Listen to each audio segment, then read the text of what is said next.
सोसायटीवर लावलेले जे mobile tower आहेत आणि या टॉवरमधून मशीन चोरी करणाऱ्या एका टोळीला नालासोपारा पोलिसांनी अटक केलेलं आहे आणि 7 जणांची टोळी आहे आणि 40 लाखांचा माल जो पोलिसांनी हस्तगत केलेला आहे। मोबाईल टॉवरमधून रेडिओ फ्रिक्वेन्सीसाठी लावण्यात येणारे मशीन म्हणजे आजना कार्ड चोरी करून आंतरराष्ट्रीय बाजारात विक्री करणारी 7 जणांची टोळी आहे आणि गुन्हे शाखेच्या युनिट 3च्या शाखेने यांना पोलिसांनी अटक केली आहे।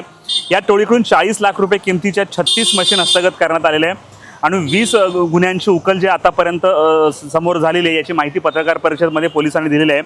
अटक आरोपी सदर चोरीचे मशीन हे हाँगकाँग व चीन येथे बेकायदेशीररित्या विक्री करत असल्याचं पोलीस तपासात निष्पन्न झाले आहे। अटक आरोपीकडून बिहार, झारखंड, पश्चिम बंगाल, पंजाब, गोवा या राज्यात चोरी झालेले आजना कार्ड हस्तगत केले आहे। अटक आरोपी यांनी मागील 1 वर्षापासून मुंबई, ठाणे, नवी मुंबई, वसई विरार, नालासोपारा परिसरात मोठ्या प्रमाणावर आजना कार्डची चोरी केल्याचं तपासात निष्पन्न झालेले हे आरोपी सध्या पोलीस कोठडीमध्ये आहेत। सदरची कामगिरी पोलीस उपायुक्त गुन्हे अविनाश अंबुरे, सहाय्यक पोलीस आयुक्त मदन बल्लाळ यांच्या मार्गदर्शनाखाली पोलीस निरीक्षक प्रमोद बडाक आणि यांची संपूर्ण टीम युनिट 3ची देखील टीम ही कामाला लागली होती आणि पोलिसांनी मोठ्या शिताफी यांना अटक केली आहे। आचोळे पोलीस स्टेशन आधी 14 ऑगस्टला फेन एव्हेन्यू अपार्टमेंटमध्ये लावलेल्या एअरटेल मोबाईलच्या टॉवरमधून चोरट्यांनी रेडिओ फ्रिक्वेन्सीसाठी लावण्यात येणारे मशीन चोरून नेले होते आणि त्या धर्तीवर पोलिसांनी गुन्हा दाखल केला होता आणि त्यासाठी पोलिसांनी एक टीम जी आहे कामाला लावली होती आणि पोलिसांनी सापळा रचून या 7 जणांना अटक केलेला आहे। यांनी आणखीन कुठे कुठे चोऱ्या केलेल्या याचा तपास पोलीस लावतात। ही फार मोठी टोळी आहे, म्हणजे ते हात चालाकी करायचे, संगणमताने मोबाईल टॉवर रिपेअरिंगच्या बहाण्याने आतमध्ये जायचे आणि अशा प्रकारचे मशीन चोरून न्यायचे। आता आणखीन किती ठिकाणी चोरी केल्याचा तपास पोलीस करतात। या संपूर्ण चोरीबद्दल पोलिसांनी नेमकी काय माहिती दिली आपण ऐकूयात। आपल्याकडे मोबाईलचे जे टॉवर असतात, विशेषकर आपल्या देशामध्ये इंटेल टावर्स नावाची कंपनी आहे।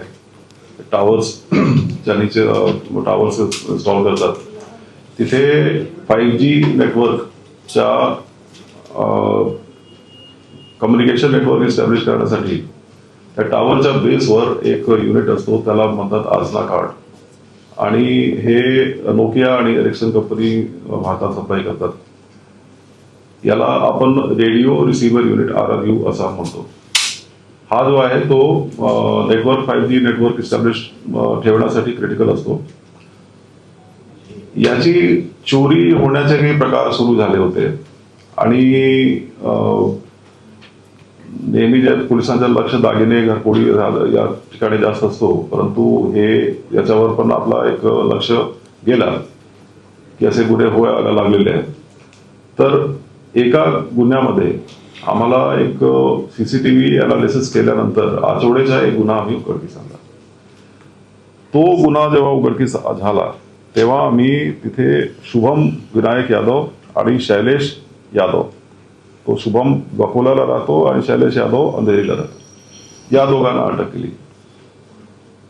यांनी असं कबुली दिली की त्यांना एक कपूरचंद गुप्ता नावाचा एक गृहस्थ आहे, तो पूर्वी इंडस टावर्स मध्येच काम करत होता, त्यांनी या गुन्ह्याची त्याला टिप दिली होती, तर त्याला आपण ताब्यात घेतलं। नंतर या दोघांना आपण विचारपूस केली की तुम्ही पुढे याचं काय करतात, तर त्यांनी एक स्क्रॅपचा धंदा करणारा माणूस आहे, त्याचं नाव आहे बन्सीलाल जैन। बन्सीलाल जैनचं नाव आपल्याला दिलं। बन्सीलाल जैनला आपण ताब्यात घेतल्यानंतर त्याच्याकडून आपण काही 7-8 युनिट रिकव्हर केली आणि नंतर त्याच्या सांगण्यावरून एक तिथे कुरिअरवाला आहे, त्या कुरिअरवरून ते हे माल दिल्लीला डिस्पॅच करायचे। दिल्ली येथे एक गोडाऊन आहे, तो गोडाऊन एक मलिक बंधू आहेत ते चालवतात, त्याचं नाव आहे जैद अनवर मलिक आणि जुनैद मलिक, आणि त्याचा मालक आहे त्याचं नाव आहे जाकीर मलिक। तिथे आमची धाड टाकली गेली आणि तिथून पण 7-8 असे युनिट्स आपण रिकव्हर केले, तिथून 14 युनिट रिकव्हर केले आणि मध्ये जो जैन आहे त्या कुरिअर कंपनी त्यांनी आम्हाला टीप दिली, तर तिथून आपण 8 युनिट असे रिकव्हर केले। इथून दिल्लीला हा माल गेल्यानंतर तिकडून त्या पुढे त्याचं काय व्हायचं याबाबत आपला तपास सुरू आहे। त्यात याला काहीतरी रिसेट करून पुढे ब्लॅक मार्केटमध्ये विकत होते का हे बघावं लागेल। काही आरोपींचं असं म्हणणं आहे की हे चायना आणि हाँगकाँगला पाठवले गेलेले आहेत यापूर्वी, ते आपण तपासणार आहोत।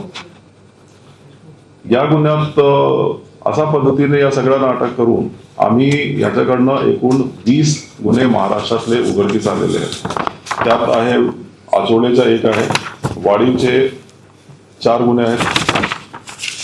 बेल्हार पोलीस स्टेशनचे 4 गुन्हे आहेत. विरारचे 3 आहेत.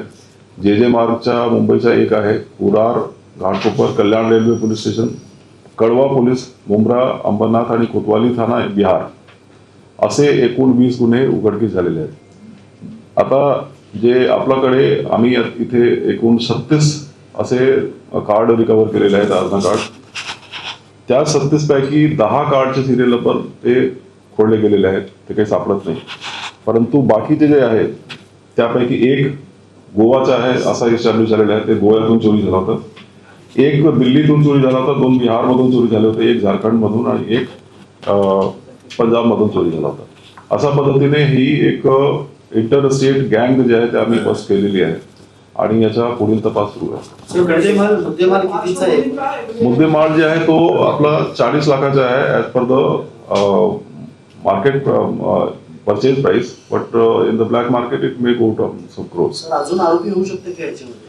अजून आरोपी होण्याची शक्यता आहे. आज सध्या आम्ही आज ज्या लोकांना अटक केलेली आहे त्याच्यावर सध्या तर काही सापडलेलं नाही आहे, ते आपण शोधतोय अजून.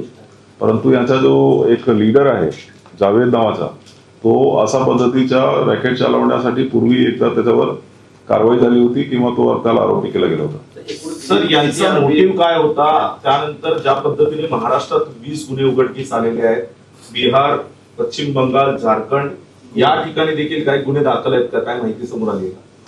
तर हे जे आहेत आता आम्ही जे एअरटेल कंपनी आहे त्यांना संपर्क केला आणि बाकी जे कंपन्या ज्या आहेत त्यांना संपर्क केला, तर त्यांचं असं म्हणणं होतं की हे यात त्यांनी आयडेंटिफाय केलेलं आहे की यापैकी 1 गोव्यावरून चोरी झालेली आहे, 1 दिल्लीवरून.